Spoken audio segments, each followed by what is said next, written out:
Kukwestiyonin ng National Bureau of Investigation ang pansamantalang pagpapalaya ng piskal sa Lapu-Lapu City, Cebu sa pangunahing sospek sa pagpatay kay Christine Silawan.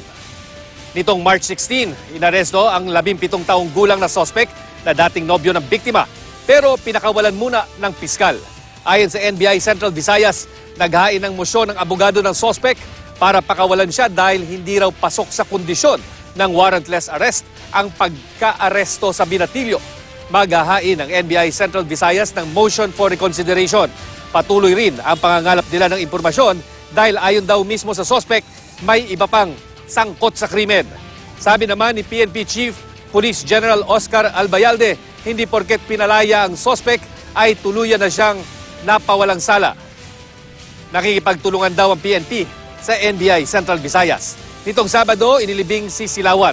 Kontrobersyal ang krimen dahil binalatan pa ng mga salarin ang mukha ng biktima.